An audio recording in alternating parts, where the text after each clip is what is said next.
할렐루야. 오늘은 5월 18일 월요일입니다. 오늘 우리에게 주신 하나님 말씀은 신명기 20장 4절의 말씀입니다. 너희 하나님 여호와는 너희와 함께 행하시며 너희를 위하여 너희 적군과 싸우시고 구원하실 것이라 할 것이며. 아멘. 이제 이스라엘 백성은 가나안에 들어서면서 피할 수 없는 전쟁을 앞두고 있습니다. 그 전쟁을 하는 데 있어서 하나님이 오늘 이스라엘 백성에게 이렇게 말씀하시죠. 내가 너희와 함께 할 것이다. 너희가 전쟁할 때에 내가 너희와 함께 할 거기 때문에 너희를 승리로 이끌 것이야. 그러니까 적들을 두려워하지 말아라 라고 말씀하십니다. 참 힘이 되는 말씀이죠. 근데 여러분, 전쟁이라는 것이 참 쉽지 않죠. 왜요? 목숨이 달려 있으니까요.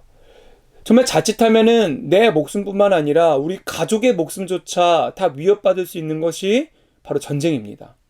생명이 달린 일이에요. 근데 하나님의 약속은 때론 보이지 않습니다. 그 와중에 그 하나님의 말씀을 믿고 의지하며 살아가는 그 이스라엘 백성의 상황 속에선 그것이 쉽지 않게 여겨졌을 거예요. 아주 오래전에 제가 초등학교 때 저에게 전성기가 있었습니다. 그게 언제냐면 바로 6학년 때입니다. 아무리 어리더라도 그 어린 아이들 사이에서도 서열이란 게 존재하는 거 아십니까? 초등학교에서는요, 6학년이 최고예요. 그 6학년이 되면 운동장도 우리 거고요. 급식도 제일 먼저 먹습니다. 좀 남부러울 것이 없는 것이 6학년입니다. 저에게 동생이 하나 있는데 4살 터울의 동생입니다. 저랑 같은 초등학교에 다녔습니다. 그때 어느 날 제가 집에 있는 제 동생이 울면서 집에 들어오는 거예요. 제가 그래서 왜 우냐고 물었습니다. 그때 동생이 말하길 오락실에서 오락을 하고 있는데 격투 게임을 하고 있었다고 합니다. 근데 그때 갑자기 같은 학교를 다니고 있던 3학년 형이 자신의 옆에서 자신과 함께 게임을 대결을 하게 되었는데 그때 제 동생이 게임을 잘했거든요. 제 동생이 이긴 거예요. 그래가지고 씩씩대면서 그 3학년짜리 형이 또 100원을 넣고 또 이어서 하더랍니다. 근데 제 동생이 또 이긴 거예요. 여러분, 아무리 어리더라도요, 그 오락실에서의 격투 게임은 남자의 자존심이 달려 있어요. 그래서 3학년짜리 그 형이 또 100원을 넣고 또 했는데 제 동생이 또 이긴 거예요. 그러자 그 3학년짜리 아이가 제 동생을 갑자기 머리를 후려치고는 욕을 하면서 오락실을 나갔다고 하는 겁니다. 제 동생이 너무너무 억울하고 속상해서 집에 돌아와서 엉엉 울면서 저에게 이 말을 하는데, 여러분, 제가 갑자기 형으로서 화가 나는 거예요. 당연하겠죠. 제가 그 당시에 동생과 막 그렇게 친하게 지내는 게 아니었음에도 불구하고 너무너무 화가 나서요. 제 동생이 이렇게 말했어요. 야, 걔 어딨어?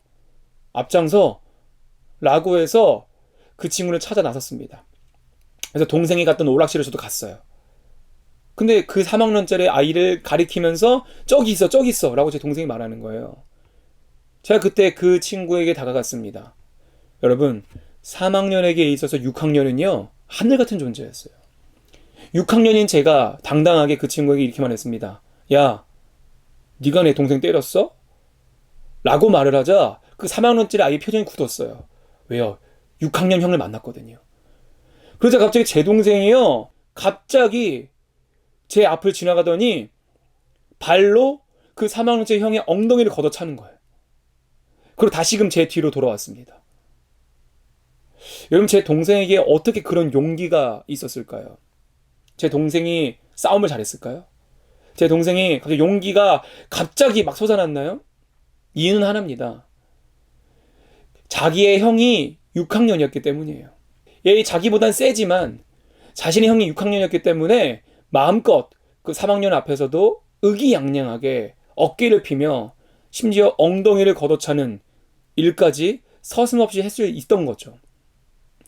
여러분, 이스라엘 백성에게 있어서 이 당시 전쟁은요, 정말로 높은 벽이었습니다. 왜요? 그들에겐 무기도 제대로 없었어요. 광야 생활만 하던 사람에게 무기가 어디 있었겠어요.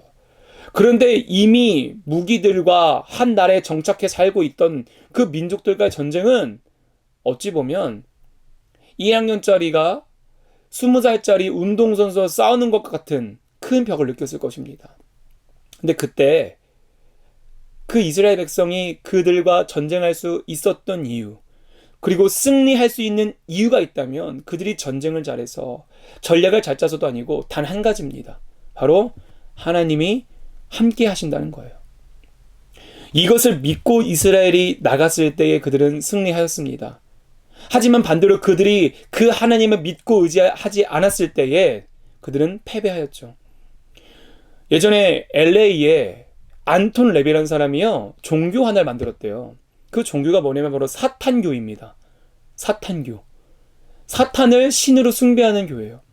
그 사탄교회는요, 우리가 성경을 보듯이 사탄경이란 게 있답니다.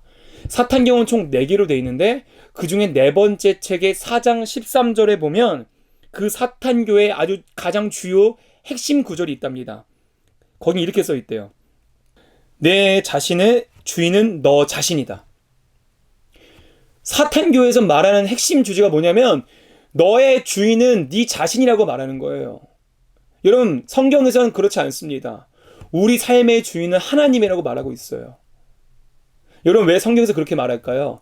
우리 삶의 주인이 우리가 아니라 하나님이다. 이 말의 뜻은 우리에겐 자유가 없다 이런 말이 아니라 그 전능하신 하나님이 우리의 인생 책임진다는 거예요. 비록 이스라엘이 전쟁을 앞두고 도저히 우리의 힘으로 이길 수 없을 것만 같지만 하나님이 함께 하셨을 때 승리하셨듯이 우리 삶 가운데 여러 문제가 있다 할지라도 그 전능하신 하나님이 우리와 함께 하신다면, 그리고 우리가 우리 삶의 주인을 하나님으로 인정하고 나아간다면 하나님께서 어떠한 문제도 적들도 승리케 하실 것이라는 겁니다. 여러분, 오늘 우리가 그 믿음 가지고 살아가기 원합니다. 사탄교에서 너 자신의 주인은 바로 너다가 아니라 이런 고백하면 어떨까요?